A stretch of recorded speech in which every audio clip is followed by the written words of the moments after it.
اس قسم کے بہت سارے جرائد تھے جن میں مسلسل لکھتا رہا. اب تک کتنی آپ کی تصانیف شائع ہو چکی ہیں؟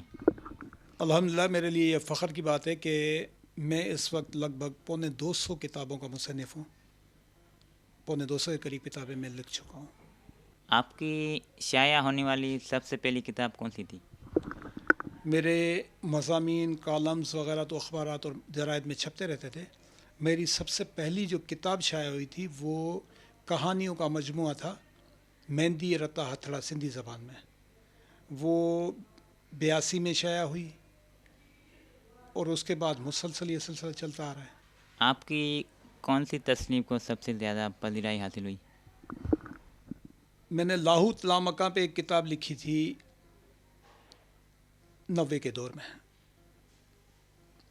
اس سے بہت زیادہ پذیرائی حاصل ہوئی. اس کے بعد جو سب سے زیادہ پذیرائی حاصل ہوئی وہ ہوئی سندھی زبان میں ایک کتاب میں نے لکھی، تاریخ کربلا پر نظر و نیج. 2003 میں وہ شائع ہوئی تھی. اسے اتنی پذیرائی حاصل ہوئی کہ 2003 سے 2023 تک ہر سال محرم میں وہ کتاب دوبارہ ری پرنٹ کی جاتی ہے. اچھا، آپ نے کبھی ڈراموں وغیرہ کے لیے کچھ لکھا یا نہیں؟ یہ تقریباً 81-82 کے دور میں نے ریڈیو پہ لکھنا شروع کیا. انور بلوچ صاحب حیدرآباد ریڈیو کے پروڈیوسر ہوا کرتے تھے. انہوں نے مجھے آمادہ کیا ریڈیو پر لکھنے کے لیے. اخبارات وغیرہ میں تو میں لکھتا رہتا تھا، لیکن ریڈیو پہ لکھنے کے لیے آمادہ انہوں نے کیا. یہ سمجھیں کہ وہ ریڈیو پر لکھنے کے حوالے سے میرے استاد تھے. انہوں نے ہی مجھے رہنمائی فراہم کی اور انہوں نے ہی مجھے پروگرامز دیے. تقریباً 3 سے 4 سال تک حیدرآباد ریڈیو پر مختلف فیچرز، ڈرامے اور صبح کے وقت پہ جو پروگرامز ہوتے تھے، صبح 9 وغیرہ کے نام سے، 9 سج ہوتا تھا سندھی میں، اس کی کمپیئرنگ میں کرتا رہا. 4 سال کے بعد پھر میں نے ریڈیو پہ لکھنا چھوڑ دیا. اور اس کے ساتھ یہ بھی بتا دیں کہ آپ نے شاعری کب سے شروع کی؟ شاعری میں نے شروع کی تھی 87 کے دور میں، لیکن وہ دنیاوی شاعری تھی. لیکن جب شاعری کرنا شروع کی تو میں نے ایک چیز یہ محسوس کی کہ شاعری میرے بس کا کام نہیں ہے، کیونکہ میں نثر نویس ہوں. نثر نویسی اور نظم نویسی میں بہت بڑا فرق ہوتا ہے. میری نظر میں شاعری کی نہیں جاتی بلکہ شاعری کا نزول ہوتا ہے. اور جب میں نے اپنے آپ کو انفٹ محسوس کیا تو میں نے شاعری لکھنا بند کر دی.